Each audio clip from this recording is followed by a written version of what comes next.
Bodyguards, protection agents, muscle, whatever you want to call them, these people are on the front lines for the rich, famous, and powerful. Not only do they see it all, but they deal with it all. The good, the bad, the really fucking bad, and the ugly. 5 stories, 5 completely different worlds. Explore the lives of those at the top of the protection field, seeing what it's truly like to guard society's elite. Showcasing the individuals who have protected the likes of world-famous politician Nelson Mandela, hip-hop's royalty 50 Cent and Lil Wayne, one of America's most notorious gangsters, Whitey Bulger, American ambassadors under Blackwater, and global superstar Justin Bieber. Buckle up. It's time to pull back the curtain on the inner workings of an industry that most people know nothing about.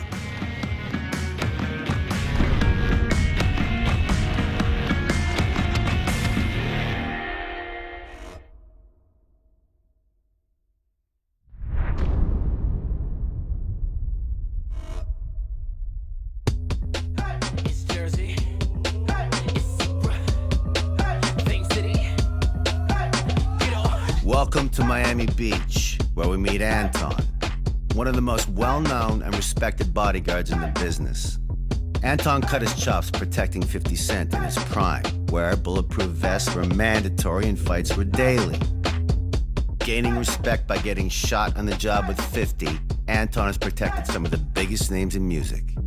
After being on the front lines for years, Anton started his own bodyguard company, Guardian Protection.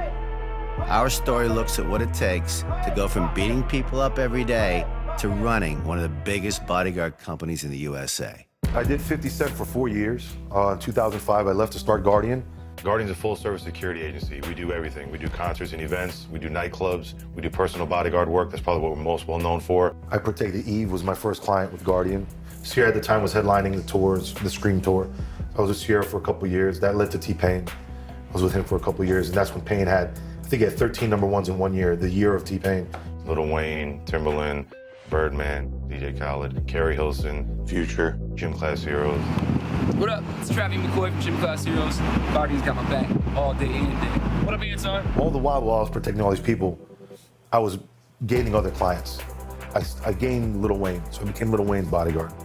Wayne's getting out of jail. He was in Rikers Island. So that was my first day on the job, is the day that Wayne got out. His manager, Cortez, said, I'd like for you to be his head of security. And I've been with him for about 5 or 6 years now. So a mixture of me being in the clubs and me being on the road, I was able to get other clients, Shawn Mendes, Austin Mahone, Alicia Keys, Pharrell, Ariana Grande, the Kardashians. But as I'd get these clients, I'd work them first and show them this is how Guardian does it. And then I'd go to my pool of bouncers. And Josh Ponder is my operations manager. I say, Josh, who's the next guy that you think could be a bodyguard? Oh, this guy, Joe Gable. Okay, Joe, what's up? We're gonna treat you as a bodyguard. You wanna be a bodyguard? Yeah, let's do it. This is how much it pays. Okay, let's do it. We're probably the biggest company in the States as far as protecting the musicians and entertainers. These guys, each one of them, I've handpicked. Every bodyguard that I have right now lined up, they were born to protect. So I would build my pool of bouncers and I'd create bodyguards out of each one of them. I'd say, I need you to get this big, I need you to get this license, I need you to shoot this many times, I need you to train this much. And we have an alliance with American Top Team that we've been training with. And they would train and we'd build them up. And then I'd try them off with little artists, local artists. Work with this guy here. How did he do? He did good. Okay, now boom, we put him with another artist. Before you know it, now we've got 23 bodyguards right now around the world, 24/7, around all those names I just mentioned. My guys are living in their houses every day. They're with them 24 hours a day, 365 days a year around the world. So a lot of these guys say that I bodyguarded this and I bodyguarded that. They're all full of shit. They bodyguard a client for one night in a nightclub and they say, oh, I'm this guy's bodyguard. No, you walked into his table. Yeah, Anton was wild, man. It was like pumped up WrestleMania type shit. With 50, confrontation was around at any corner. You always expected it. With G-Unit and 50, these guys are from Jamaica, Queens, New York, where they live, where they're from, murder happens every day. So they're already built like this. So now I've got to think like them. And it's difficult because they said I'm not from the hood. I'm not from there. So being around them, I started learning. I started being like them. 50 Cent got shot 9 times right before he blew the fuck up in the music scene. Don't get it twisted. 50 Cent was a gangster. Dealing with daily violence and drama eventually led to a bullet entering the flesh of a young Anton at extremely close range. In the hotel, it was us, Jay-Z, Missy. It was a tour. So there was countless artists that was in this hotel. So all I heard was yelling and screaming outside. And then we ran to the front to check who was yelling and screaming. Jay was the head of security at the time, and Jay goes, "Yo, Anton, go downstairs. I think something's going on downstairs." So sure enough, I go out there. There's a bunch of thugs all lined up. All I hear is jib-jab going back and forth. And while I'm separating it, things are quiet, but then Shot comes around my shoulder and cracks the main dude in the face. So now everyone's fighting. Now there's no more talking. So now I just do what I've always done. Fight, you know? I hear this one guy say, "Yo, pop the trunk," you know? And I'm not from the hood, but I know what that means, right? So then I start chasing the guy. I'm not the fastest guy in the world, and that guy was a fucking cheetah. And he was able to pop his trunk, turn around, and I just remember him looking at me like this and just shooting sideways. I wasn't trying to be a hero or nothing. It was just happening so fast that I just thought to myself, get that guy, just get him, because he's gonna kill your crew. So while he's shooting, bang, bang, I'm still running after him. And then finally, boom, I get hit in the leg. Still didn't register. But we were all making fun of Anton on the bus after we found out he was cool, because he actually ran into a shootout, like a full-blown shootout. People from our crew, or allegedly from our crew, somebody from behind me would shoot back. They kept shooting back and forth. Missy Elliott's bus got shot up. No one was in it. Missy Elliott's tour bus was shot the fuck up. Like, it was like Swiss cheese. And Missy Elliott is nowhere near a gangster, and she had nothing to do with it. All she do is dance every night and freaky. She's not really into like shootouts and beefs. 50 comes walking in, and he's like, "Yo, man, you okay?" And I was like, "Yeah, I'm all right. We just got to get you out of here." And then he's like, "I heard what you did, man. When you heal up, you come back." I was like, "All right, boss, you got it." You know what? Getting shot is what it takes for them to know your name.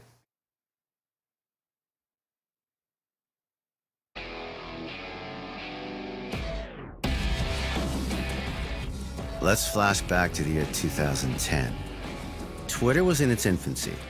Instagram had not launched. And a song called Baby by Justin Bieber hit radio stations all over the world, propelling the Canadian teenager on a path to international stardom. Bieber became one of the world's biggest stars, right at the time when the rise of social media was changing the climate of fame and the way fans could connect with their favorite artists. Everywhere the young star goes, cameras follow. At this point, Justin could be at the tip of the North Pole, and you can be damn sure there would be at least one girl waiting to take a selfie with him. With this constant scrutiny and exposure, a high-quality bodyguard is imperative. We met up with Justin's director of security, Mikey, at the beginning of Bieber's Global Purpose Tour in Vancouver, Canada. Mikey is the epitome of the modern bodyguard, mixing brain and brawn to not only keep Justin safe, but ensure the numerous moving parts of the world tour run smoothly. My name is Mikey Arana, and I've been working for Justin Bieber for 3.5 years now. First time I needed security, I used this guy named Kenny, who was actually not really a real security guard. He was actually just a boy of mine who was like large. And we figured he could scare people off just because of the way he looked. But after a while, I really needed legitimate security. I think we started to realize we needed security when thousands of people started showing up at radio stations. It was a little overwhelming. We kind of knew that we needed to step it up, and then we went to Australia and we told the Australians at this Sunrise TV show that we were going to need more security, and they didn't believe us. And then the kids rioted the streets. Being at the place where the crowds were starting to get bigger, getting to the place where I felt like my safety was at risk. So, you know, it was about time that we started looking for people that were on that next level of protection. I think Mikey, you can describe as loyal, professional, humble, selfless is the best one. I think that's the most important adjective when it comes to this job. Someone who's selfless, who puts others above themselves at all times because they're making sacrifices every single day. And Mikey is, he's a leader. And being a security guard, you need to be a leader. You need to take control of situations and understand how to communicate. And he's just the best at it. I think what we look for in security is people who have more of this and more of that. you know, you're not only protecting someone's, you know, body, you're also protecting their heart, their mindset, and you need someone who can think fast on their feet, because avoiding situations is more productive than handling the actual situation. The hardest part of the job would be fighting complacency, getting out of the routine mentality of, all right, I'm just gonna wake up, I'm gonna get in the cars, I'm gonna go to the venue, do meet and greet, do the show. Just another day. Or, okay, let the fans get a little bit closer, say hi to him and take a picture. Because like I said earlier, 9 times out of 10, the day goes smooth. You gotta keep like combative mind that something will happen. Not if, but when. You gotta keep that mentality. The main threat, I would say the unknown, because 9 times out of 10, they're fans, girls who just wanna be with him and see him and get close to him and talk with him, take a picture. That one time, you never know what may happen. Life, bro. It's hard really to get used to it. It's constantly changing. Life is constantly changing. Surroundings are constantly changing, and having people that are consistent around all the time, which being my security, it just creates such a safe place for me, and it's needed. It's needed in this world. It's needed for the world that I'm in. You never get completely used to it because of the emotions. You see so many people with different stories, and the stories may be alike. They always touch you in some type of way. The way I think the security has evolved is by basically staying out of sight, out of mind, giving him more space as he grows, letting him interact more with people. As their fans have grown, they're more likely to engage him in a conversation than to grab him and literally rip him apart. Because I remember when I first started with him, it may sound crazy, but 3, 4 little girls, emotional, they have so much strength that they'll literally rip his shirt, take off his hoodie, and if it's a big crowd, you can lose them in the crowd. I'd say the hardest part is just space. And so having security, it creates space for me. It creates boundaries. It creates just a safe place for me. But as the fans have grown with him, so has their approach to be able to just come up to him and be like, hey, Justin, how are you? And engage in conversation. So giving him more space for sure. As the fans get older and more just knowing themselves more, they start understanding how to act, and they actually want to act a little bit more sane so that maybe they get my attention, because at this point, if you're screaming and super overwhelming, it's hard for me to kind of connect with you. The most memorable moments dealing with the crowds overseas, especially in South America, it gets so bad that you start thinking, how am I gonna get out of this? Sometimes when there's large crowds and it's really uncontrollable, because over time people see other people freaking out and then they start freaking out, and then it becomes this whole thing where it just becomes uncontrollable. The strength of people packed in one place, they could be 5'1" girls, but about 150 of them, they'll move you and 3 other big guys with no problem. That gave me a lot of experience, because you start learning or start thinking about crowd control before it even becomes an issue. So you see one girl and you already address that one girl, because you know that if you start putting the line then, you start creating a system for them so you won't have to become an issue with the crowd afterwards, where there are 100 of them.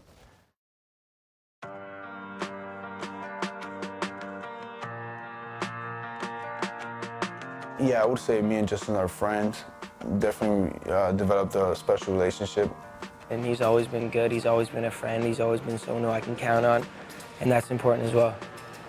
I think just because of the fact, you know, how I get to see him every day and respect what he goes through, and vice versa. He sees what I go through and has that respect towards me, and yeah, great relationship. You know, after a while, you end up building relationships with the people that are around you every day. Even venue security, you know, you see them so much and you build a rapport with them.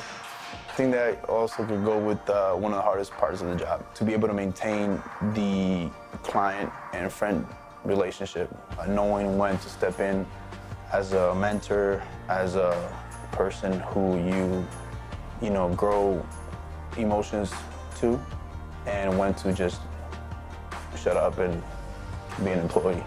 I think you want someone that cares about, you know, the artist. They prefer to remain professional, because that's a true pro. Someone who can really put their ass on the line for somebody, but at the same time knows how to walk that very, you know, gray area.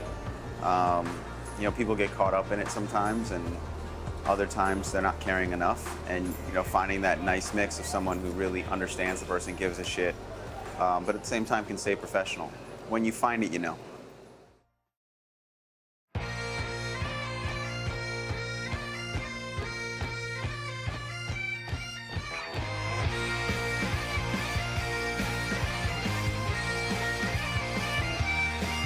James Whitey Bulger, one of the most notorious American criminals of all time.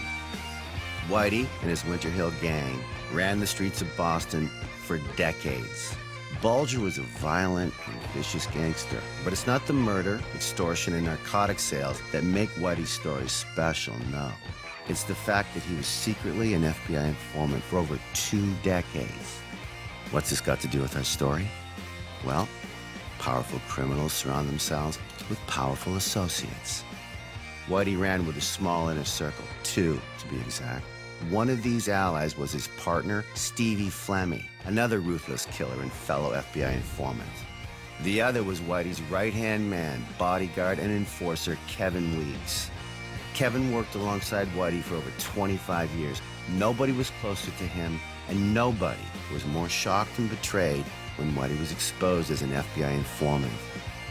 Kevin's story is one of crime, corruption, violence, betrayal, and of course, lots of death. Whitey Bulger was probably the premier criminal in Boston for almost 30 years. In terms of describing Bulger, I think the adjectives of vicious and cold-blooded would apply. Highly intelligent, Amoral, very, very disciplined, ruthless. and that's someone I'd want to be spending a lot of time with. A clever and vicious criminal. If you asked me years ago to describe Whitey Bulger, I'd say he was a friend. You know, I really looked up to the guy, a mentor. He taught me a lot. If you ask me today, I would tell you I have mixed feelings because I consider him my best friend. And then I found out that him and Steve Flemmi were informants for the FBI. He was one of these people that he led from the front. He enjoyed, when it came to violence and stuff, he enjoyed it. And he wouldn't ask you to do anything that he wouldn't do himself, which was everything. So when he asked us to do something, myself, yeah, I didn't hesitate because I knew he would do it. He was absolutely devoted to Bulger. He talked about him as being clever, brilliant, a master manipulator. He talked about him as if he was flawless, like he was a criminal god. When I was 18 years old, out of school, I started working clubs bouncing. And I worked St. Patrick's Day there, and I had a few fights, and I ended up getting hired. And that's when I met Jim Bulger and Steve Flemmi. They used to frequent the bar. Eventually, he gets picked up as a bouncer at a bucket of blood called Triple O's. Triple O's happens to be where Whitey Bulger conducted business upstairs. You never wanted to be called upstairs by Whitey Bulger. Takes him on as a lieutenant. He's beef. Whether he's a bodyguard in the conventional sense or not is one thing. He's beef and muscle. He's there. He is there for the worst of it. He's an eyewitness to some of the most gruesome murders you can imagine.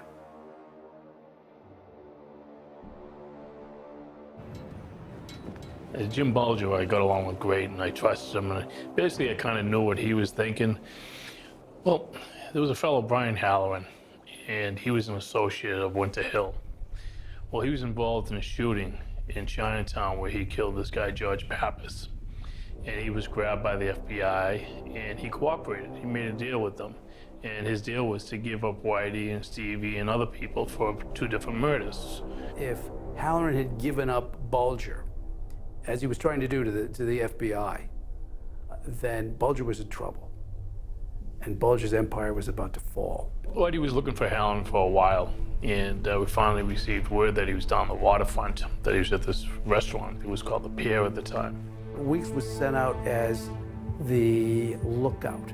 They had a name for Halloran. They called him Balloon Head.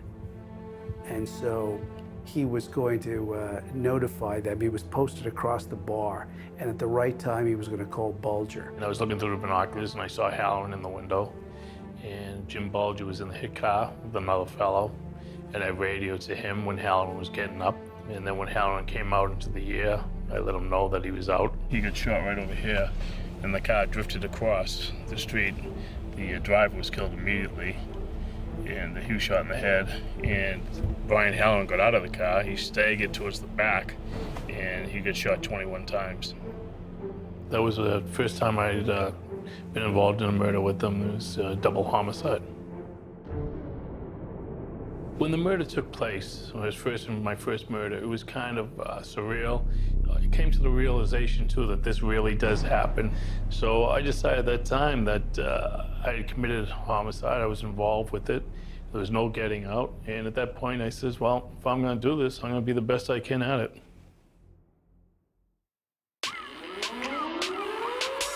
In North America, the term bodyguard immediately invokes a vision of somebody protecting a musician, an actor, an athlete. However, executive protection is much, much more than that. Enter the Shadow Group and Atlas Tactical. High-risk targets, 24/7 life or death possibilities. Welcome to an undisclosed location in Florida, where Shamir Bolivar, owner of the Shadow Group, combines skills with Tyrone Coronel, owner and operator of Atlas Tactical, a company that specializes in overseas diplomatic protection. War zone protection is a whole other world of security.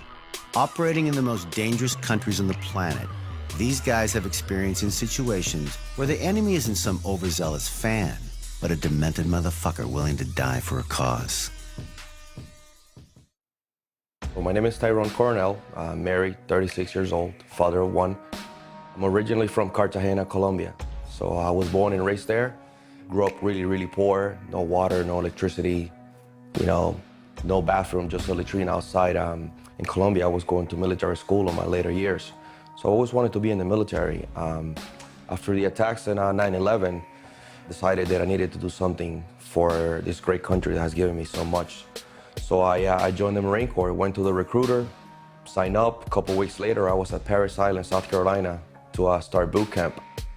My name is Shamir Bolivar, 40 years old, father of three, originally from Brooklyn, New York. Grew up in inner city. I've protected and been associated with anything from former President George Bush, President Obama, Donald Trump, Lenny Kravitz, the Wade family. Growing up in the city, I was forced to kind of ride the line. There's a fine line between being on the good guy side and the bad guy side. I was just surrounded by a bunch of chaos. I knew I was gonna go to war, I just didn't know how soon I was gonna go to war. My military specialty is 0311, which is infantry. So I did that. I deployed to Iraq in 2003. We were in Kuwait about a month before we crossed the line of departure into Iraq. Every little city, little town, all the way from Kuwait to Baghdad, it was just a firefight. Dead bodies all over the place. Burning oil fields, mangled bodies. The smell was pretty bad. Pretty much a lot of people full of bullet holes. The dogs would eat the dead bodies all over the place. We finally got to a camp in Iraq. The first day we got to that camp, we took 43 mortar rounds. So that was pretty scary. At that point, I hadn't seen any of my buddies get hurt, but that would come pretty soon. I lost a lot of friends. Half of my team was killed January 31st, 2005. So I went over there with a team of 4. Only 2 of us came back. Just one of those things that it happened in war. We're volunteers. We were not made to go to war, so we obviously have to understand. The war is not pretty, but it is what it is. I started focusing on law enforcement as a career, and I got into law enforcement after moving down here from New York. I was in law enforcement for approximately 15 years. In law enforcement, I was able to work several specialized units, narcotics, working undercover, SWAT officer, worked as an operator, worked in containment, specialized operations where we took down narcotic organizations. It was like my first venture into the Miami Vice life. Throughout the time doing dignitary protection as a SWAT officer, as a patrol officer, presidential motorcade would come through, we'd help Secret Service. I was like, you know what? There's some money in this. This is a very profitable business. I'm just on the wrong side of it. We used to ride around Baghdad with a Humvee, no doors, no top, it was just whatever. On our second deployment, they started putting IEDs.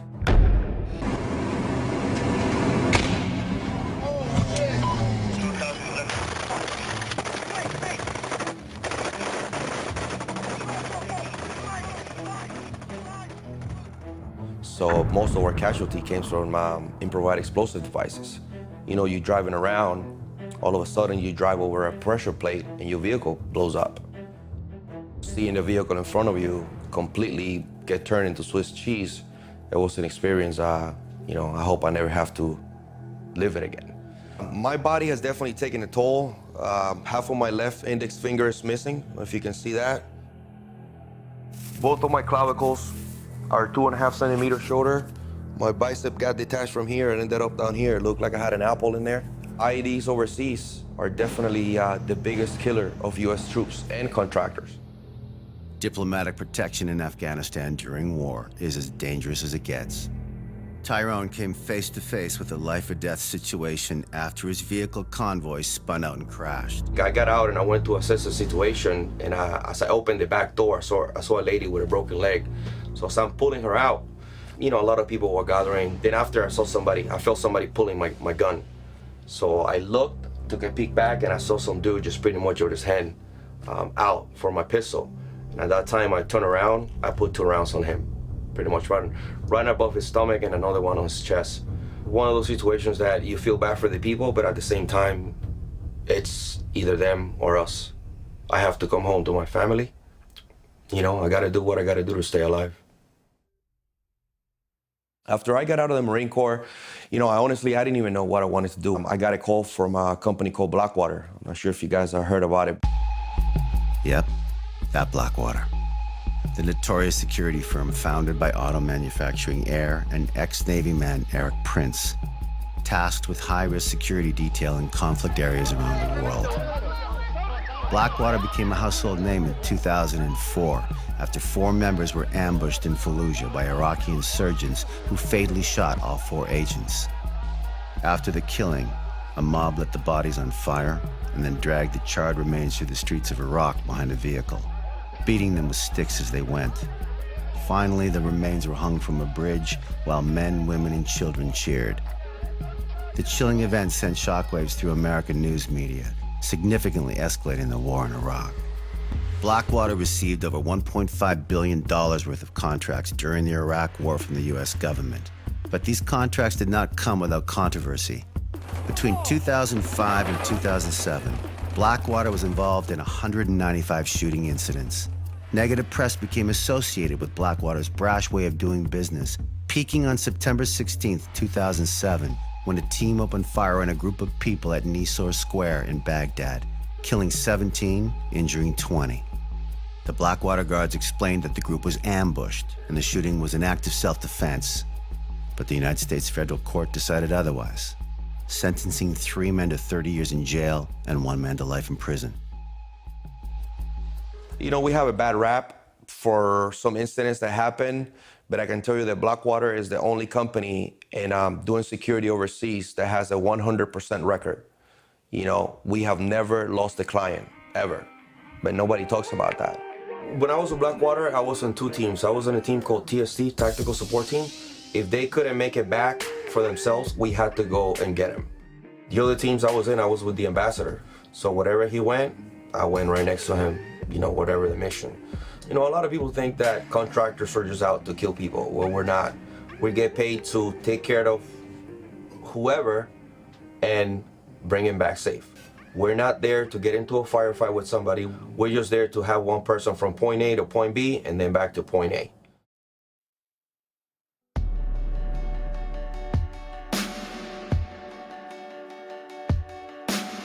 South Africa.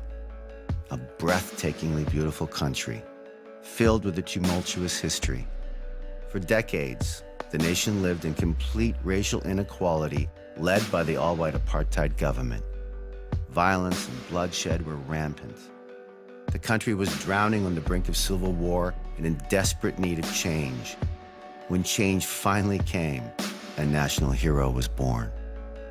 Nelson Mandela, arguably the most popular global politician of all time. Mandela devoted his entire life to fighting for equality and democracy in South Africa, including spending 27 years behind bars after narrowly avoiding a death sentence via hanging for treason. Following his 1994 inauguration as South Africa's first elected president, Mandela immediately set out to change the fiber of the country. Mandela commenced the change first within his office, merging the previous all-white Presidential Protection Unit with his all-black ANC Presidential Bodyguards. This is where our story begins. Rory Stein, presidential team lead and longtime fixture of the racially motivated apartheid police, was forced to work alongside Mandela's head bodyguard of 4 years, Jason Tusabalala. Jason was a trained ANC rebel who viciously fought the old all-white government and men just like Rory Stein. What transpired helped build the foundation of an entire nation. Growing up in South Africa, when I was born in 1963, was completely different to what South Africa is today. Apartheid had 15 years to establish itself by the time I was born. So when I was born, everything was segregated. I went to whites-only schools, only saw other white families and other white kids, other than, of course, our domestic workers. When they brought their children home, we would play with these little black kids. But when we came to school-going age, they would go to that school and we would go to that school. I finished high school in '81.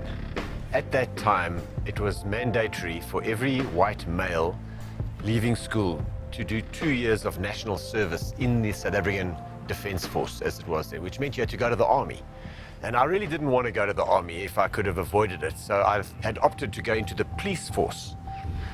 And if you fast forward that movie to 1990, when the then state president, de Klerk, announced that he was going to unban the ANC, release Mr. Mandela unconditionally and all of that, I was in the security branch. Well, the special branch at that time, it was like a Gestapo, basically. The special branch was really tasked to keeping apartheid alive, for lack of a better explanation, because they would be considered the #1 enemy. It would be highly unlikely to accommodate those people in your new government. The most brutal unit that you can ever have at that time. If you are arrested by the special branch, you can disappear. It was the hardcore side of the apartheid police force. We went to Madib and told him, he said, Rory is one of the guys that was in the special branch.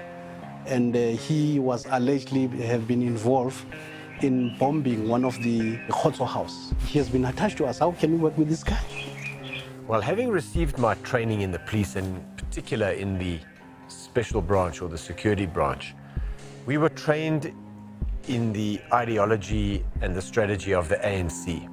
I didn't buy into any of the stuff that he was saying when he was released from prison about South Africa being for all her people, both black and white, and we want to build one country and all of that.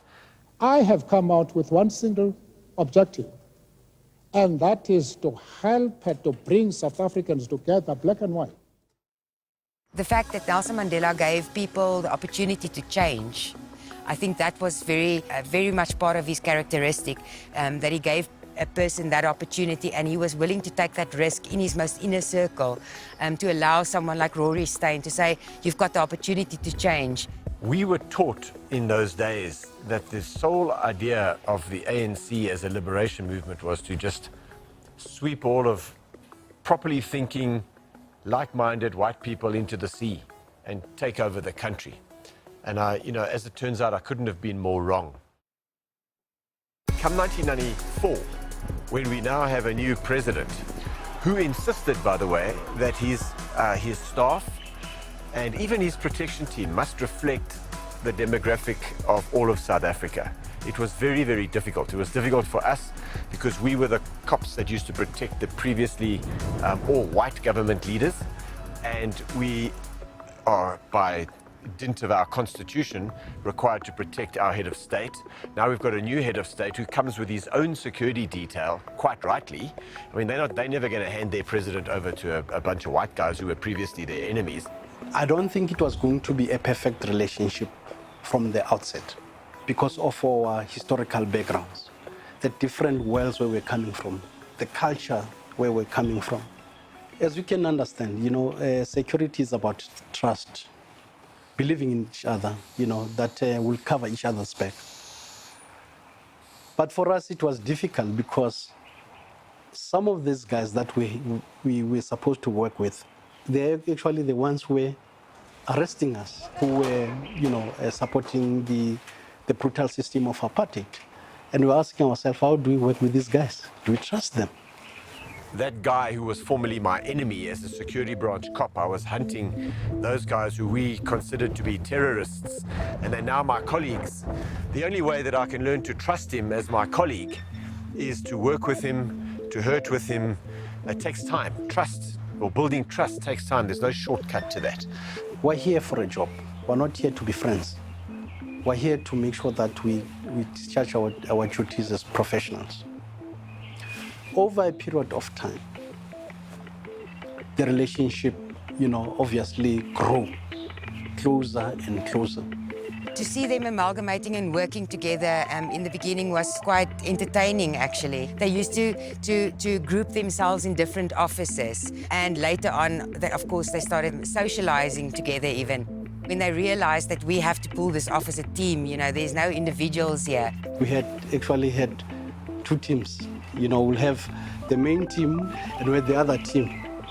And Madiba said to us, he called a meeting to say, look, I want you to work with all South Africans. Because I work with all South Africans, black and white.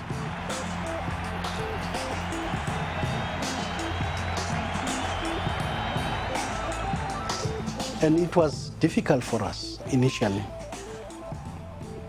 But we understood as individuals that we've got an obligation to build a nation. And we needed to work we had to work with other South Africans.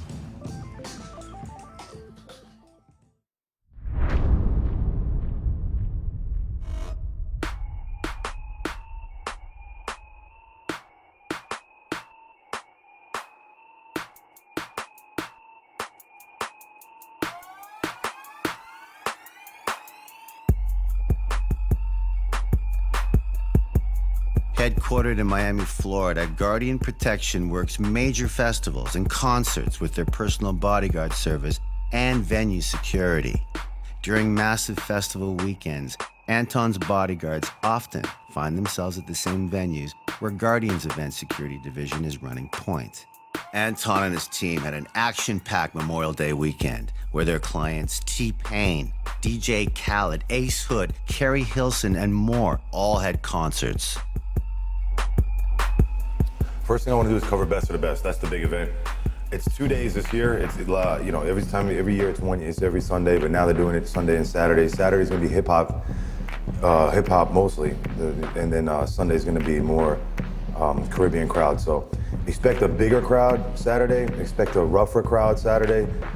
Expect more bullshit Saturday, but Sunday, you guys already know how the Caribbean crowds are. You respect them, they respect you. The only problem you're gonna have is weed, and that's about it. No one's really gonna fight. Knock on wood, but I mean, the big concern I have is for Saturday. We got some new guys on the crew that me and Josh interviewed. Want to test the guy out. This is also Frank's new, one-time venture leaving the nest. We got to see how he's doing.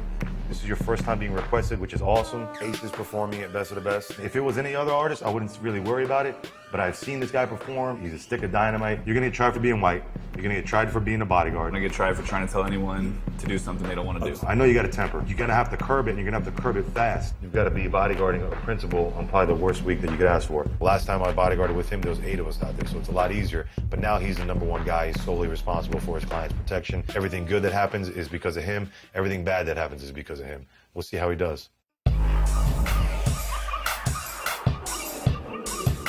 I hired guards that go through the bullshit of getting yelled at in the face by some guy that you know you'll squash, but you just gotta eat it. Are your feelings gonna get hurt? No, absolutely not. We're looking to throw you in the fire tonight. Yes, sir.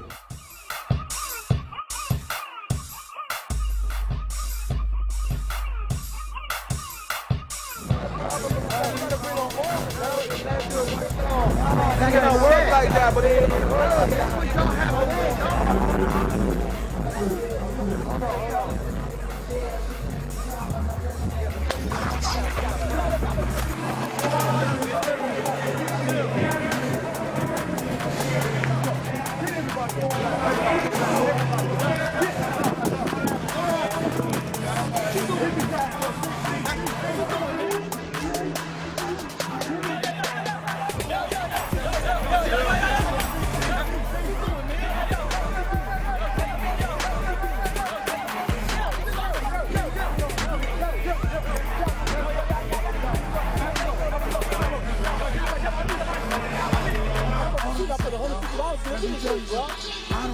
First of all, I'm a cop, and you better back up. First of all, I'm a police officer. Back up, bro. Back up. I'm on duty. Talk to yourself. Talk to yourself. Just a little cluttered. Again, with a Caribbean crowd and with a hip hop crowd, the stages are always cluttered. They do an okay job, but it's never clean. You're never gonna walk into a clean stage. This is gonna be where it's gonna happen. We're gonna see an issue happen here. People with VIP bands should not be going backstage. Everybody's somebody, especially in Miami, especially in the Caribbean crowd or the hip hop crowd. Real simple. You don't have a bracelet, you're not in. It's chaos, and we're here to organize the chaos. Now I gotta deal with shit like this. What are you talking about? The same thing the last 20 people have been talking about because of the bracelet fuck up. Hey, get the fuck off me, man! Get the fuck off me, man!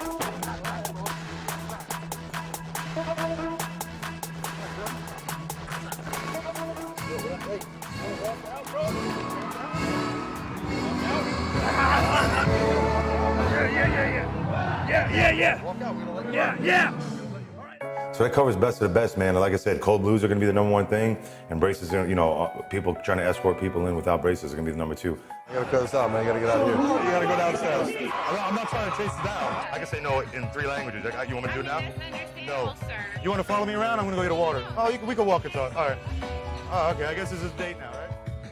You always one ass whooping away from being fired. 9 years as a pro football player and a head of security for Kerry Hilson. I've been with her for now 2 years, so we have a relationship. Sometimes she tells me, she said, Harvey, I think you're a little rough with that finger.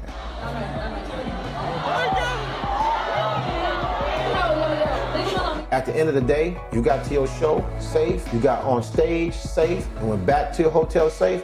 I did my job.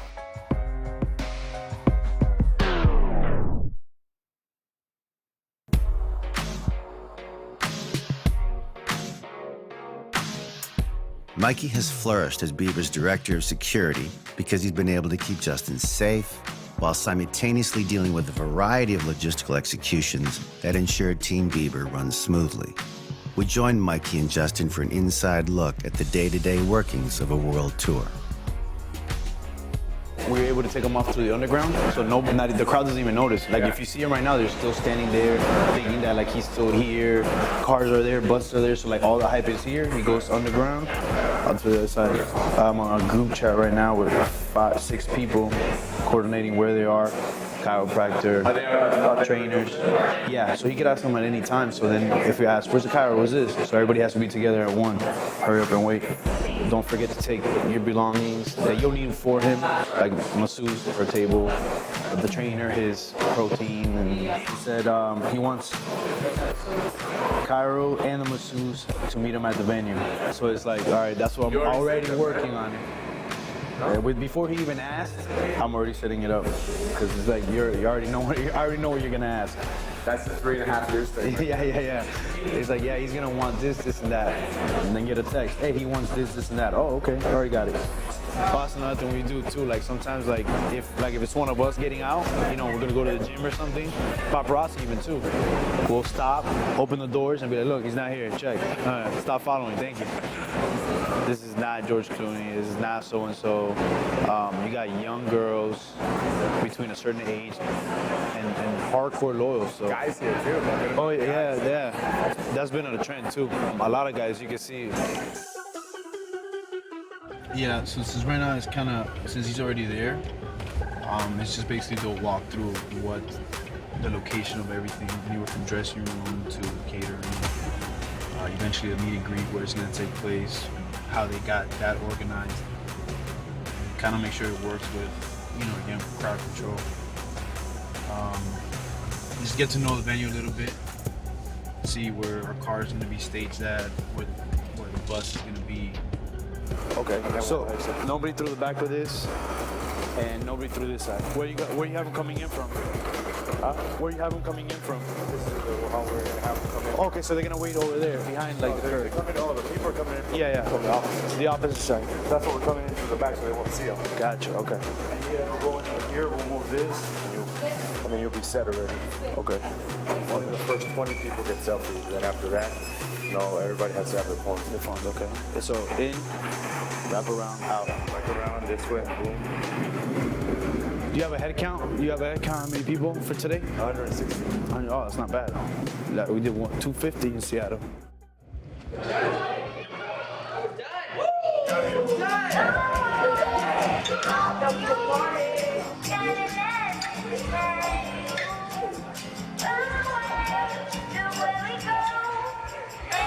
What's it doing?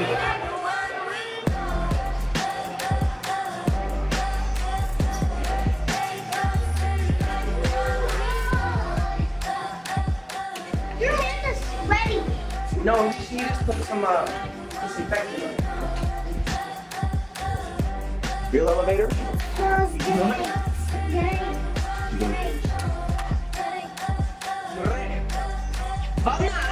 How much? My mother, she's oldest woman in Kazakhstan. She's 42.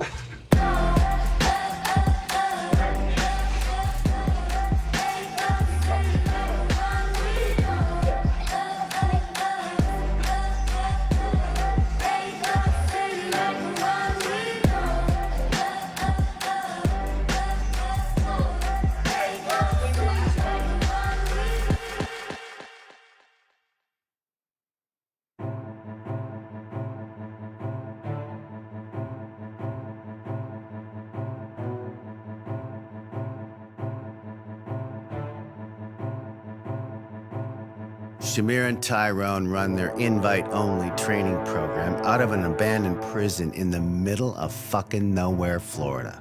The program consists of anyone from your modern-day celebrity bodyguard to special forces operatives from across the globe. Phase 1, shooting range warm-up. You want to pop your cherry. The guns have been in the case for, a couple days, couple weeks, depending on how much you shoot. You want to pop your cherry. You want to zero your weapon. Basically make sure your scopes, your sights are in line. Just basically get that first couple off. It's kind of like when you're a virgin. You might not knock it out the park the first time, but once you feel that moist, tender sweetness, you're going to remember it for the second time. You're going to be better prepared. Shooters ready. Target.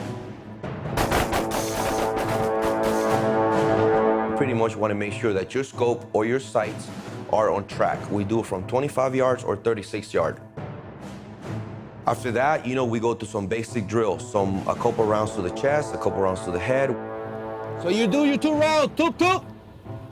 As soon as you grab that pistol, your support hand comes off the rifle.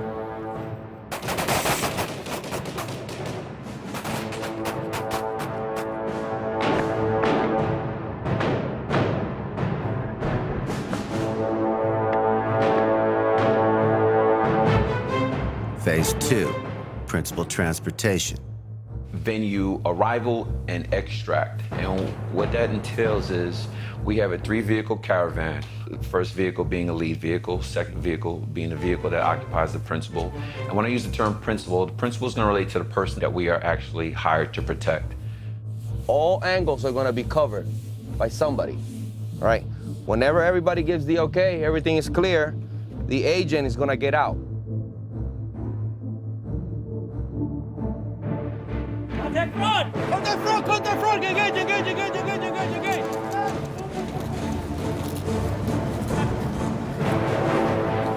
Phase 3, the shoot house.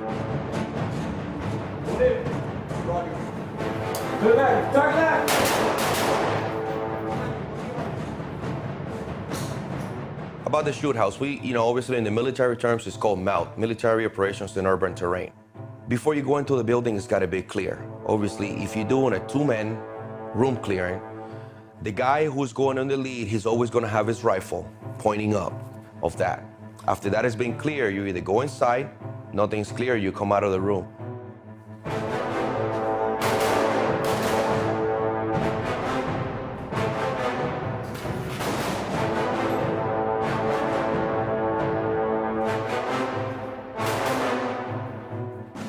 Even if it's got body armor, the body armor is gonna be right about here. So run right here, he's gonna be pretty much done. It's gonna go right here through the neck, right on the bottom part of the neck. It's gonna come out to the back. Incapacitate around immediately. The reason why we train so much is because sometimes you're gonna present your weapon, you're literally gonna have your finger on the trigger, and right before you press that trigger, you're going to say, this is not a threat. You go into situations where a lot of times you're not gonna know, and you have to make the call literally in 1 second, or less than 1 second. Anywhere you see a target on the wall, engage it 2 rounds. Call what you see. Hallway right, hallway left, doorway work right, doorway left. I don't want to go too much into the tactics because it's being used by our guys overseas. And, it's just one of those things that if you're not in the business, it's best not to know.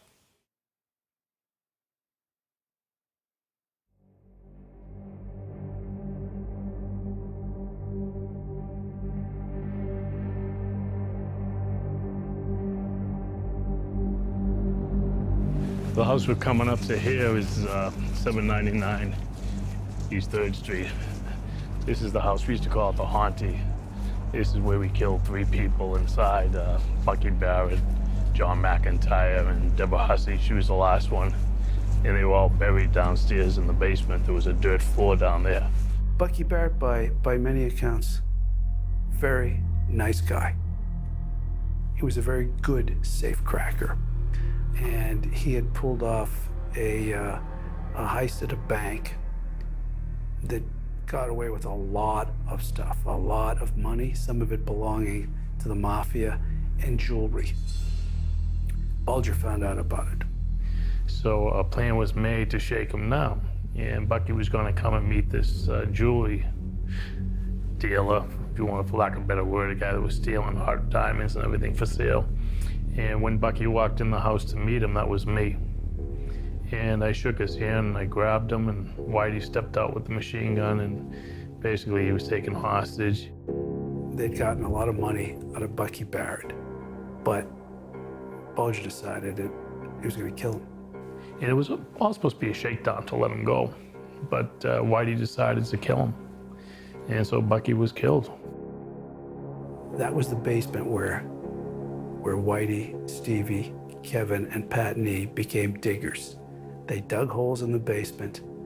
They put a body in. This case was Bucky Barrett, covered it up, and they put 2 more bodies there after they put Bucky Barrett there. And then you had the case of John McIntyre, who was involved with the Valhalla. It was a ship that went over Ireland with 7 tons of weapons on it. But he didn't realize that he was dealing with dangerous people. And he got grabbed coming off the boat, Valhalla, when it docked. Customs agents grabbed him, and shortly thereafter he started cooperating with Quincy police, and we found out about it, and he was killed. And then you had Deborah Hussey. That was Stevie Fleming's stepdaughter. She was killed because Stevie was having sexual relations with, she knew too much of Stevie's business. She was an embarrassment to him. And so Jim Bulger decided, and Stevie Fleming decided to kill her. And she came in the same house and she was killed. And they were all buried in the cellar. The final note in that is that after Whitey had strangled her, they detected that she might still be alive.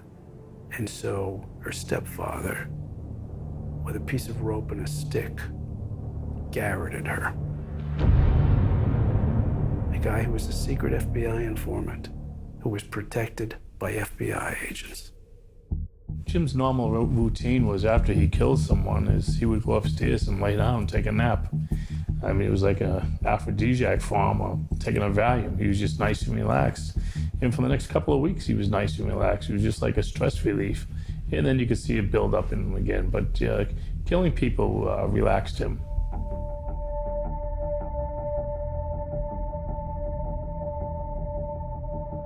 Later on, the house was being sold, and we had to go back down and exhume all the bodies.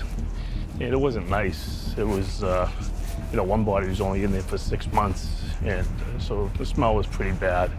We took them out, dug them up at nighttime, and put them in body bags, and transported them over to this other place that we had over in Hallett Street. This was a spot that we picked out. It was real convenient. It was maybe about 2 miles from where the house was. And it was all brush here and scrub and trees and stuff, so it was a perfect spot. And we threw the bodies in there and covered it over with the dirt from the duffel bags. Over here somewhere is basically where I was lying. I got to look at the doorway at the angle to find out the exact spot. But I was probably lying right around here. And at one point, I had a grease gun, machine gun, with a silencer on it. And I had the police scanner in my ear. And we were listening to calls and stuff. And Whitey and Stevie walked over there, actually crawled over there where the bodies were, and he wanted to check it out. So while I was here on watch, this kid pulled up, and he got out of the car and he started to relieve himself, go to the bathroom. Well, we were really quiet. We just all just froze on the ground, just waiting. And he got back in the car and he left. Jim Bulger came over to me afterwards, and he was upset. He said I let him get too close. He says there was plenty of room in the hole that we could put him in there. So I guess the kid was lucky that it was me that night at that time instead of Whitey, because Whitey would have killed him right away. Eventually the police came here and they exhumed the bodies. Hold up. To be clear, the only reason the cops knew where the bodies were was because Kevin exposed them more than a decade later after finding out Whitey was an informant. More on this later. They found 3 bodies here and 2 bodies over in the Ponset and 1 body over Tinian Beach. And, a lot of people got killed back then, and a lot of bodies got buried. And, back then, if there was no body, there was no crime. And that's the reason they were buried. But I do know from the investigators that Fleming and Bulger were concerned that Kevin didn't have it in him to kill people. To me, that's a positive, to be sure. Well, I think the evidence at trial and the evidence that we were able to uncover through other witnesses did in fact corroborate Weeks in that he was basically an accessory to a lot of these murders. He wasn't the actual shooter or killer, but he was there and he was part of it. He was a lookout on some of them. He witnessed others. He helped rebury bodies. So he certainly had a serious role in some horrific crimes.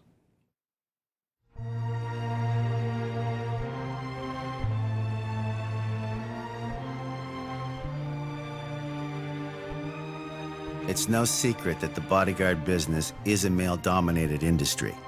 That being said, there are a ton of smart, tough-as-nails women who are extremely successful in the field of personal protection. Our story takes us to London, England, where we meet seasoned professional Jackie Davis and her team of all-female bodyguards. In addition to hostage rescues in the Middle East, Jackie's experience includes protecting J.K. Rowling and Saudi royalty. Jackie's team shows us exactly what it takes to get a client in and out of a venue safely, starting with advanced security before the principal arrives. So advanced work is all about pre-preparation and planning before you bring your principal to a venue. You have to look at the choke points that could be on the road. You need to know the entrance and exits where you can have a smooth entrance or exit for your principal. It's all about being aware of what is around the venue. It's all about being able to get your principal in and out safely and to look for areas where a possible attacker might lurk.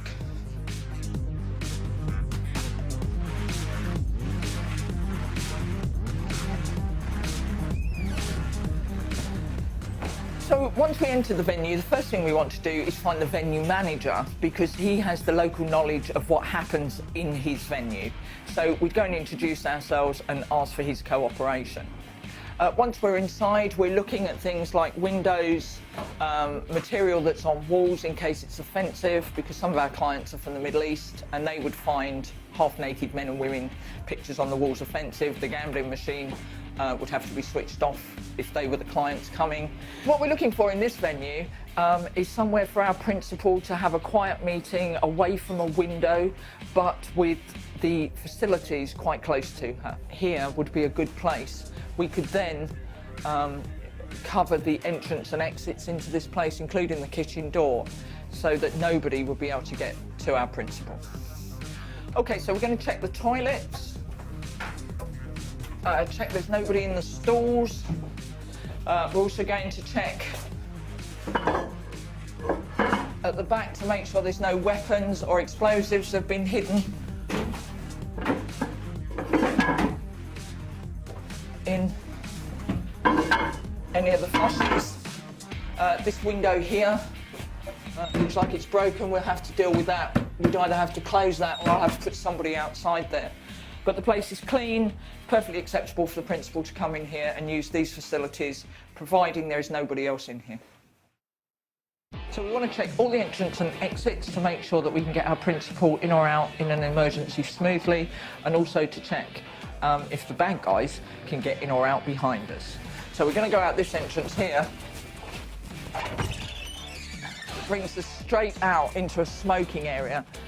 So we probably wouldn't use this for our principal if they don't smoke, because they may find the smell quite offensive. We're coming round into a wide open car parking area, which is quite good because not a lot of places for people to hide, but we have to be aware of the buildings that are over the road, and I can see that that's a garage, so therefore we'd be very careful. We can cover off the road up there, we can cover off the road down there, so our principal can have a smooth drive away.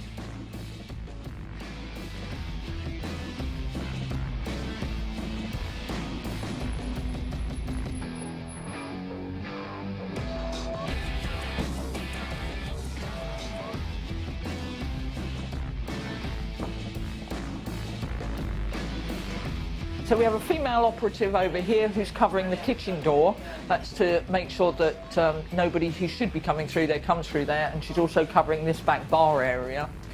The operator over here, she's covering the entrance and the toilet, so again we can be aware of who's coming in and out. We have another operator who's covering the window so she can see what's going on outside. And then our other operator is round here. She's sitting at the bar, looking like she belongs here, but she's actually covering the other entrances and exits so that nobody that should come near the principal gets near the principal. The venue has now been compromised and we have to get the principal out. The backup female will come up behind, the front females will go out ahead to make sure it's clear for her to go straight out and into the vehicle.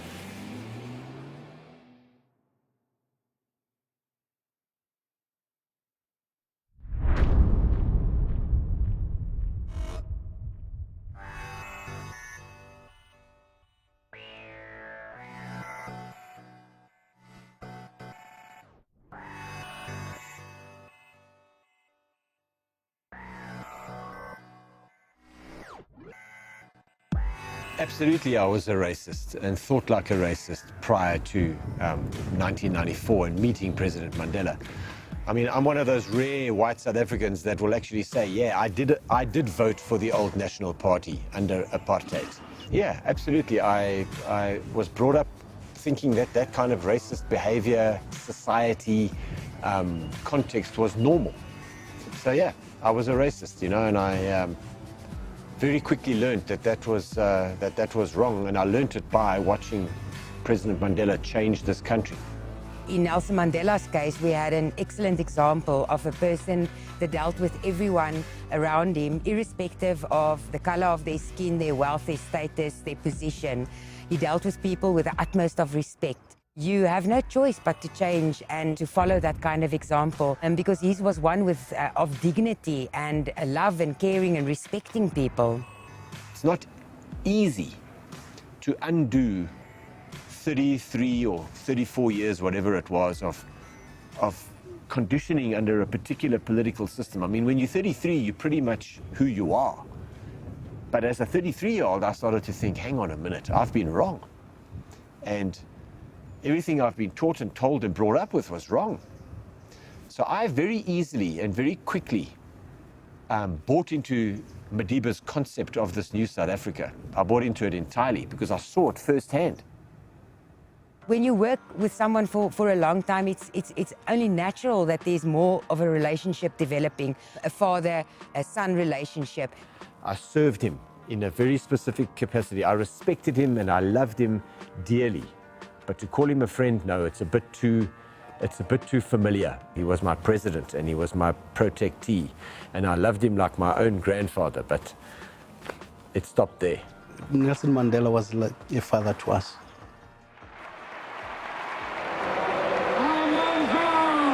And that relationship must not cloud your judgment as a professional.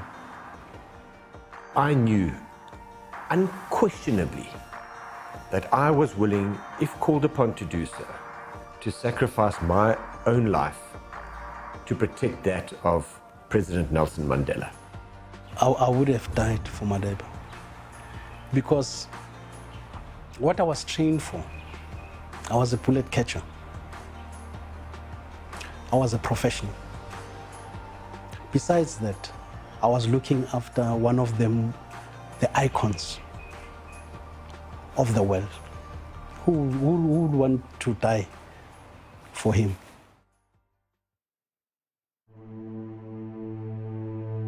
On December the 5th, 2013, the heart of South Africa stopped beating. At 95 years of age, Nelson Mandela passed away. How did Madiba's death affect me, and was it a time to reflect? It's a very strange thing because our entire nation, and for that matter, the entire world, were kind of very conscious of the fact that we had Madiba with us kind of on borrowed time. Everybody knew how ill he was, and he was getting older and frailer. You know that one day our day will come. Never thought that something like that will happen to Madiba. Even though we were expecting this announcement at some time, it was still a tremendous shock when it came. But it didn't take long, and I'm talking about a matter of hours. During that morning, somewhere along the line, our grief turned to celebrating what was an exceptional life. This was a day to mourn one life lost and a day to mark the many lives made by Nelson Mandela.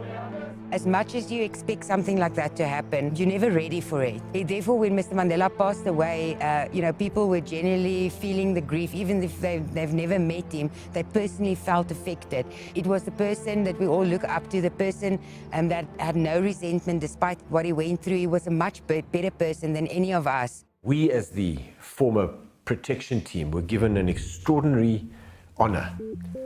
And we were called up. All of us were invited to that ceremony in the aircraft hangar, and we were called up 10 at a time to stand 5 on either side of that casket, draped in the national flag, while the ceremonies proceeded around us.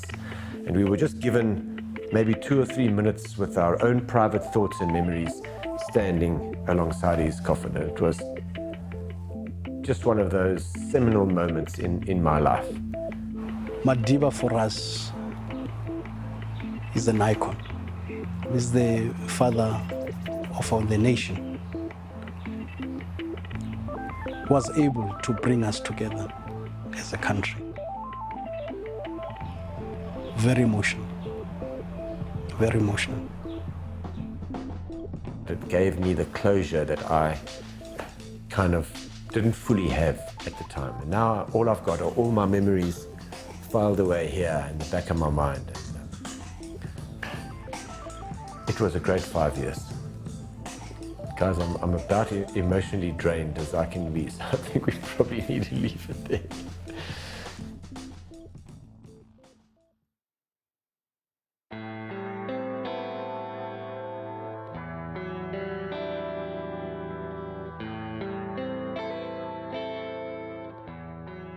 Having a girlfriend was very difficult, couldn't have one. You wouldn't sleep, you wouldn't touch a woman for a long time, the way I did it. You wouldn't drink, I never smoked, but you wouldn't party, you wouldn't take a night off, you wouldn't do anything. I was a robot for so long that I said, okay, this is the way you need to be. The number one thing you sacrifice that is the most valuable thing is time, right? You can't get it back. I love being able to protect and being able to be a part of something and make money doing it. It's what I'm here to do. But then time goes and then you start realizing that, what am I doing all this for? You know, now you're 37, 38, and you're thinking to yourself, when's the last time I celebrated Christmas? You know, when's the last time I ate a Thanksgiving dinner? You know, when's the last time I had a girlfriend that I could hold on to? You miss all that. It's a sacrifice you do, because if you totally stop doing all these holidays, then you'll realize you're missing it. But you don't realize you're missing it because you're still doing these holidays, but you're doing their holiday. I'm at Bieber's driveway for Christmas. There's snow on the ground. There's Christmas colors everywhere. I know it's Christmas. There's presents here and there. So it's not like I missed Christmas. I was there for Christmas, but not my Christmas. So I think time is a big thing that you sacrifice. And, you know, being a celebrity bodyguard, people that call themselves celebrity bodyguards are assholes, because you're a bodyguard. Your client is a celebrity, that's one thing or another. But don't call yourself a celebrity bodyguard, because now you're giving a glamorous name to it. This by no means is a glamorous industry. There's no glamour to this shit. And that's my biggest regret. If I could do it all over again, would I have not done it? Maybe, maybe not. You know, I got buddies of mine that don't have much money, and they got beautiful families, and they got kids, and they got a wife, and they got this and that. But they're driving up a beat up minivan, and you know what? They're 10 times happier than I am, you know, because they've got to experience that. So that to me is the number one sacrifice, is time. You look back at my entire career and what I've done, got a lot of memories. I've got a lot of memories. I've seen it all. I've been there. I've done it all. But I can honestly, genuinely say not one of those memories were my memories. I lived 50's life. I went to his Thanksgiving. I went to Lil Wayne's daughter's birthday. That's what something with Guardian, what I do with these guys, is I make them come home. They don't want to come home, you're coming home. Don't end up like me. You know, and even the guys, they say it. I don't want to end up like Anton. And, you know, I realized that about a year or two ago, and it broke my heart. If you're doing it because you want girls or because you want money, then you're doing it for the wrong reasons. Don't do it. Don't do it. If you're okay with not having any memories of your own for the next 5 or 10 or 15 years, and you're okay with living someone else's life, then this is something you could look into. You're gonna go days without eating. You're gonna go days without sleeping, days without shitting. You're gonna go months without touching a woman's arm, maybe a year, maybe more, if you do it the right way. There's a lot of bodyguards in this industry that do it the wrong way, and they eat like kings, and they fuck a different groupie every night. But those guys are short-lived. But if somebody was to come up to me and ask me right now, what do you want? I want to be a bodyguard, what do? I tell them, go to school. Don't do this shit. Don't do this.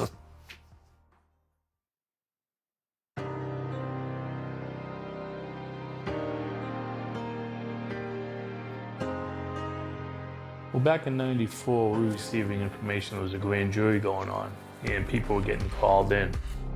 And we basically getting it from people on the street that were getting called in, and we were getting it from law enforcement.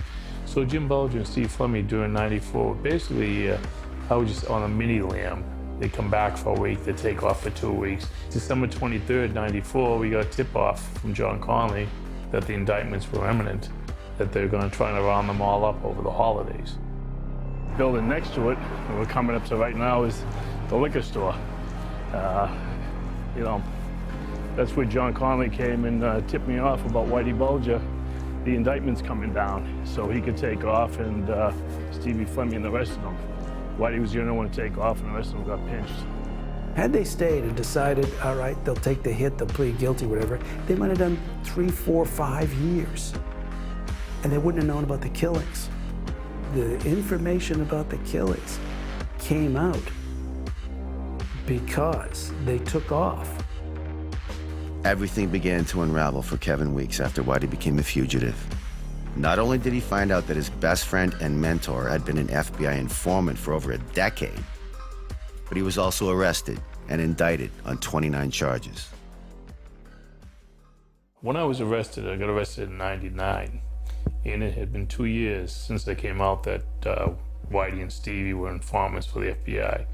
So it was a tough time, realizing that, you know, your best friend was an informant. When it came out that he was in fact an FBI informant, that also helped us in terms of making a case, because other people were now willing to cooperate against him once they found out he was an informant.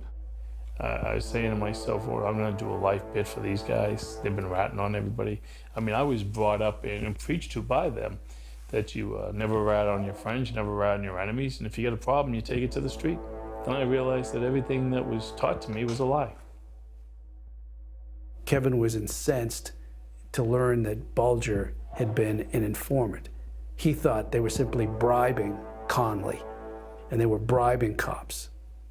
Yeah, I mean, you know, I questioned it. We had a relationship, you know, as far as we were paying for information, and I knew about that, and I knew he had corrupted, you know, members of law enforcement.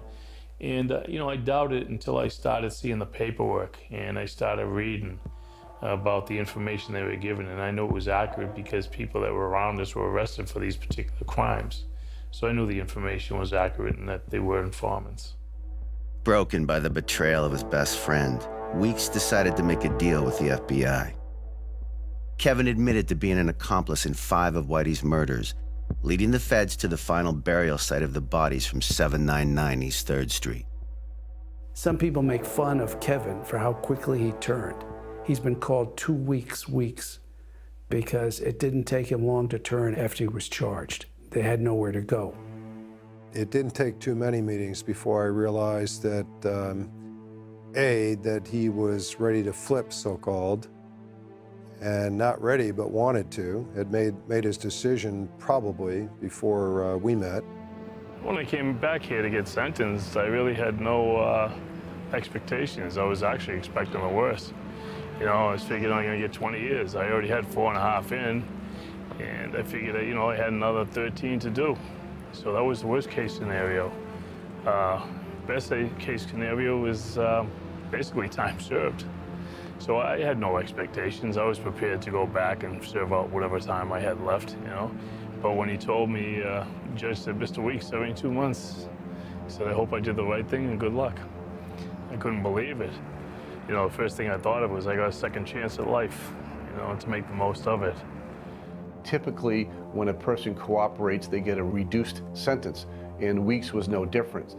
He cooperated thoroughly and he testified, and in return, the judge gave him a sentence that is more lenient than he otherwise would have received.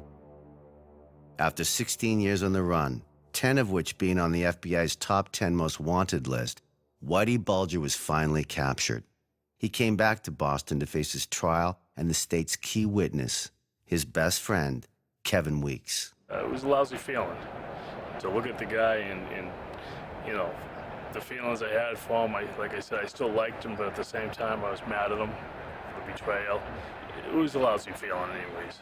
You know, it was a lousy feeling testifying, period. Never mind against a guy that I considered my friend. My view of it is that they would have been a great risk, probably, in proving and getting convictions in every case that Kevin testified in if he hadn't been a witness. He really made this whole thing work for the government. And so the anger over that, and of course self-interest, led him to a deal. The deal was an awfully good one. He said 5 years, that's nothing. That's right, 5 years for 5 murders. He wasn't the person that killed anyone, but he was part of that and could have been charged with felony murder. I can't say we didn't harm innocent people because, you know, basically we preyed on other criminals and we extorted them, shook them down.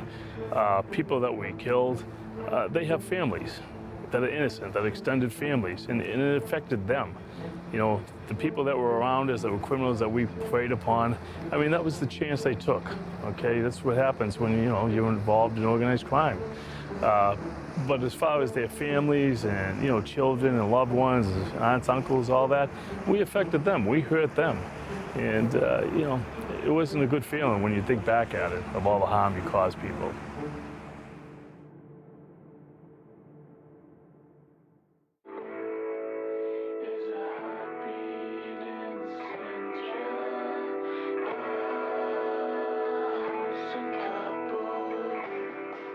After another long day of Bieber mania, the energy has shifted inside the arena. The venue has been secured. All staff are in position.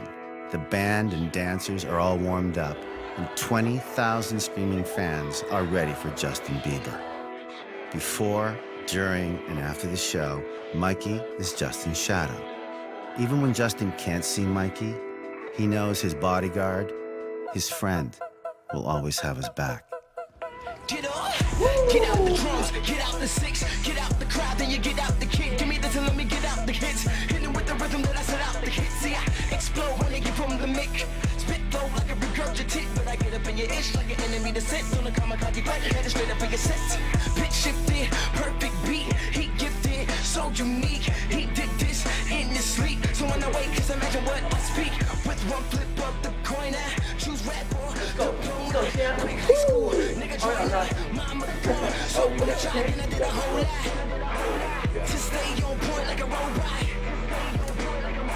Now everybody wanna track in a two-stop over and over. We roll out and roll up, we rollin' like soldiers and take the stage over. Can't stop, won't stop, your spot, my spot, your slot, my slot. Act like you know it's hot.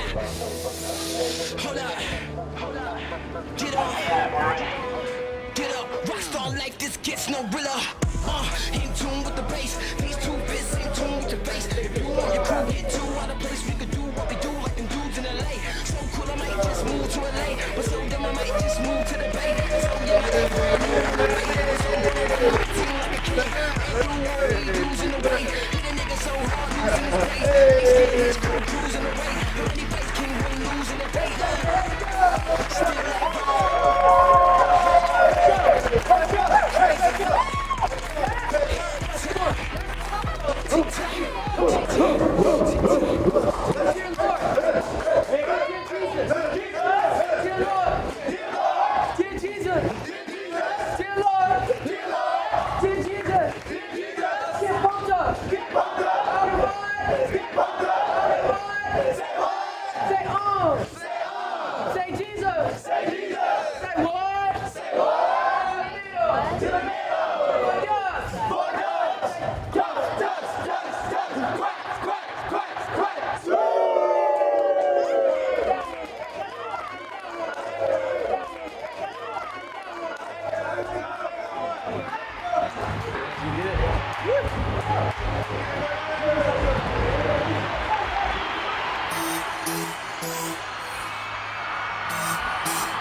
Protecting a client in 2014, Shamir had to put his training to the test while coming face to face with active shooters. Every time I kiss my kids, it might be the last time.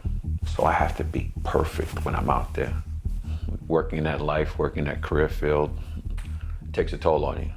On this particular night, there were some veiled threats that would be carried out You could be riding a bus, they're blasting music. You literally won't hear a thing. But what you will hear are the sounds of rifle rounds coming through the steel and the windows and the furniture as they're buzzing right through you. I just remember just seeing the curtains just floating in the interior of the cabin, which just didn't seem right. Then I started seeing little shards and little splintering. And you realize this happens within like seconds. Your bus is under fire. Automatic fire. Automatic rifle fire. And it's coming from both sides. I literally told him, I said, get the fuck down, everybody get in the back. And everybody started running towards the back. No, you hear all type of shit. It's like a rap video, but it's real life. So I have to discharge my weapon through a closed window at 2 vehicles simultaneously. So I focused on the one shooter, and it was after several rounds I was able to stop that threat. As soon as I noticed that threat stopped, the second shooting stopped. The shots stopped. They ceased. But when you talk about fucking memorable experiences, I'm here today. Right now we're entering the drone area, which is a 360-degree field that's constructed from a berm, and it allows us to shoot at all angles without having to worry about backstraps. So right now the scenario is we're gonna arrive at our destination. I'm gonna let the principal out, being Derek, the guy next to you, and we're gonna walk to our vantage point, and we're gonna meet an opposing threat. Unknown what the threat is, we're gonna deal with it. It's gonna be a live fire exercise.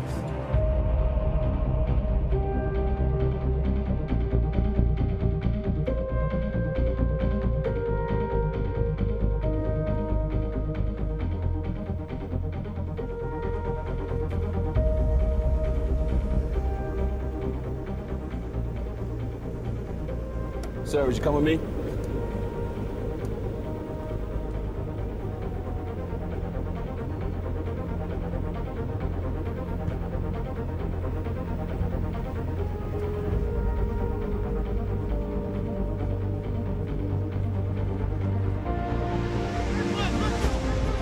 Reach it! Other side! Watch your feet! Watch your feet! In!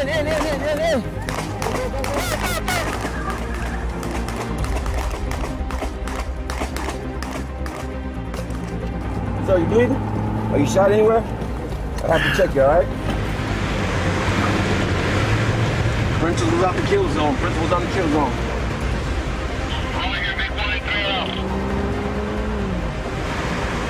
Chase vehicle.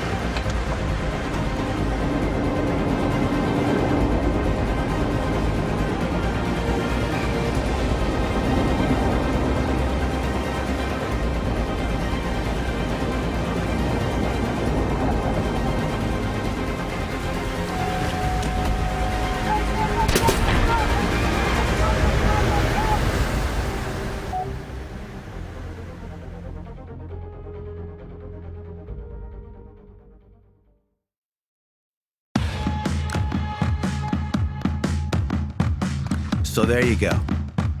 An inside look at what it's like to protect the rich, famous, and powerful, as told by elite bodyguards from across the globe. Always observing, preparing, protecting the ones in the Watchtower.